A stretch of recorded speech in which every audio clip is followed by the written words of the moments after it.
said, if someone's never been to the Benz or seen an SEC championship game, how would you describe it to them? Typically, it's hot on the field. I would say hostile.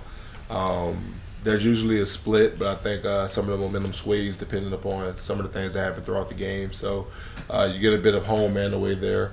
I definitely think, in my experiences, though, I think we've had a very good showing with Dog fans coming out and supporting us there. So it's felt like more home games for sure. But I think just playing in that site, it's very hostile, very hot environment.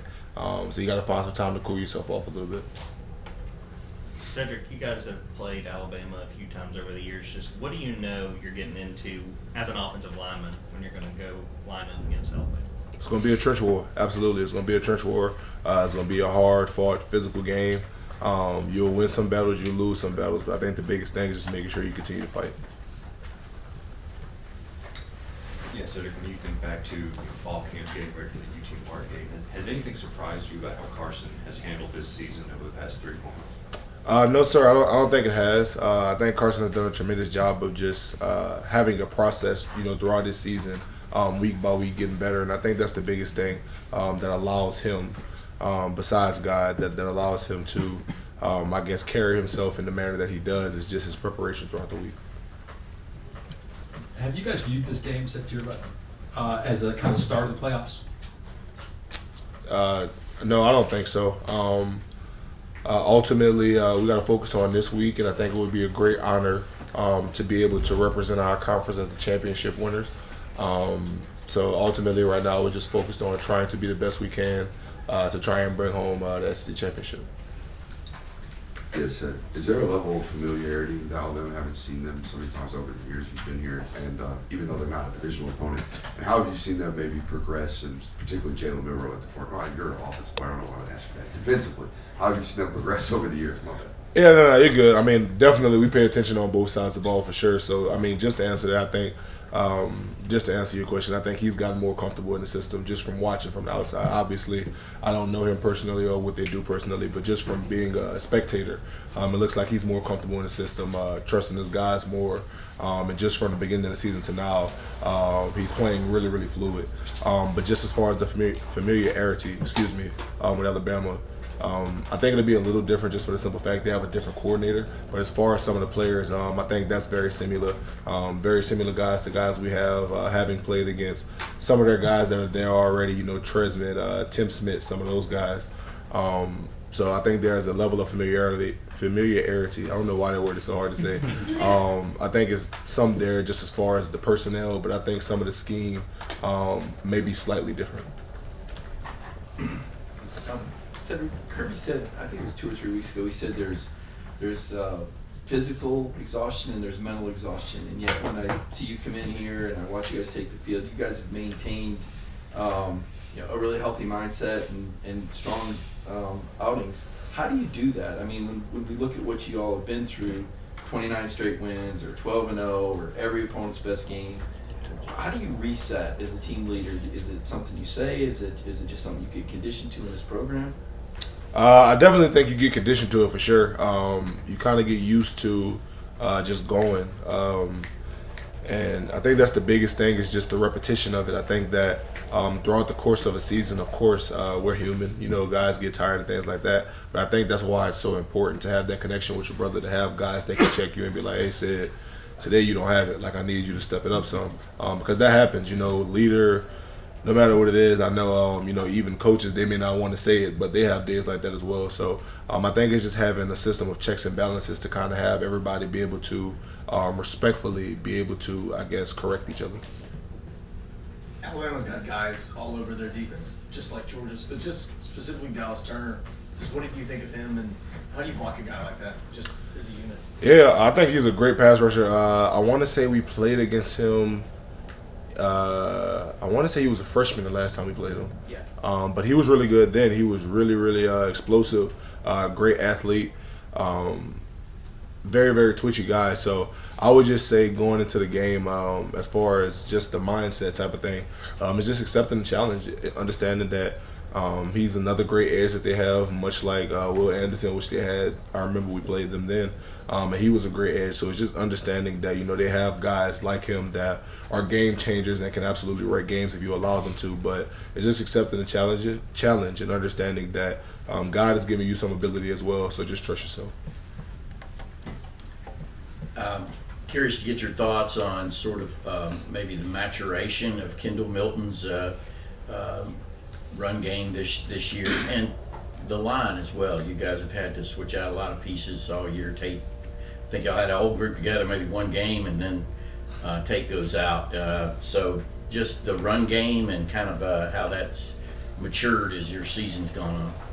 That's a great question. I think it just goes back to what Coach Smart preaches to us every week, and that's just understanding that throughout the highs and lows, there's always somewhere to get better. There's always something that can humble you and bring you down to earth. So I think it's just understanding that each week, no matter whether you played well, no matter whether you played bad, there's something to work on.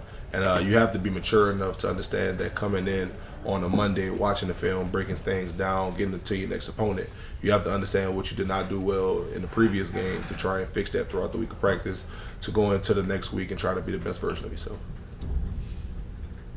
Sedrick, it's championship week, so the normal time rules don't apply. I understand you guys were able to get some work done yesterday.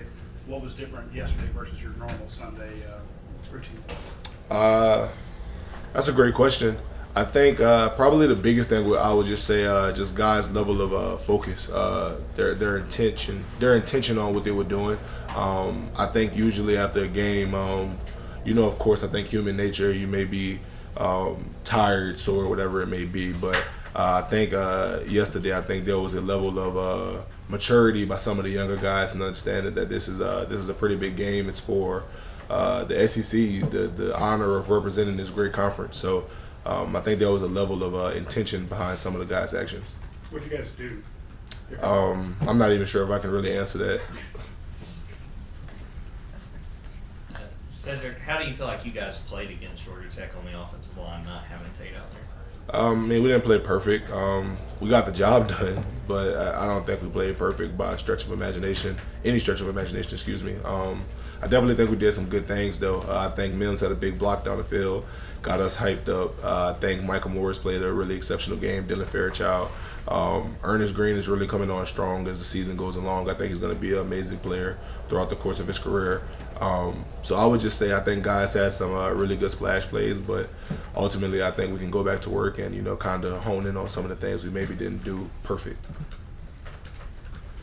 Yeah, for a long time, Georgia struggled to beat Alabama in these big type of games. But last time you guys played them, you won this. You beat them while it wasn't an SEC championship game. What did that win sort of do for this program, and does that last matchup have sort of any bearing or give you guys any confidence going into this one? I think at that time, I think it was more, I guess, just getting the monkey off your back or whatever that saying is. Just for the simple fact of it felt like an accomplishment. And I can still remember in the locker room after Nick Chubb telling me, man, because I remember I went up to him and I was just thanking him for everything he did for the university. And I just remember him telling me, like, nah, man, thank you. I can finally sleep again. And that was one of the coolest moments I've had at Georgia, is just having a legend like that, come to me and, just be thankful for something that we had accomplished as a team. So that was a great moment. But I think in that moment it was just about, I guess, getting over that hump. But ultimately I don't think it does anything for us this weekend. Can't bring that into this game. It's not the same players for the most part. Really don't even have the same coordinators on both sides. So I think it's a totally different process, and I think it's an understanding that these are two of the best teams in the country, and this is usually around the time when every little mistake counts. Everything is much more magnified, and all of those things come back to haunt you. So it's just trying to be the best version of yourself at all times. Got time for two more questions? Said in regards to Dylan, here's your left, and Dylan and Micah, two guys who have been here a while, had to wait their turn a little bit. What's the biggest improvements both those young guys have showed to this point? That's a great question. I think both of them had an amazing camp. And honestly, not even just those two guys. I think Jared Wilson had an amazing camp. I think all three of those guys will do some great things for this university whenever their time comes, and you never know when that'll be. But I think for them two specifically, I think the biggest thing is just their level of maturity. I think that they grew up a lot this year. Coming to film sessions, coming to after practice workout sessions where we're all just trying to get better. Just some of those little things, the extra, I guess, details that kind of go into making players great. I think those guys have really stepped it up and taken those things serious. Sedrick, you guys a lot of times are referred to as like back-to-back national champions. I know you don't hear as much talk about that you guys won the SEC championship last year. In the big scheme of things, what does that mean to you to win an SEC championship?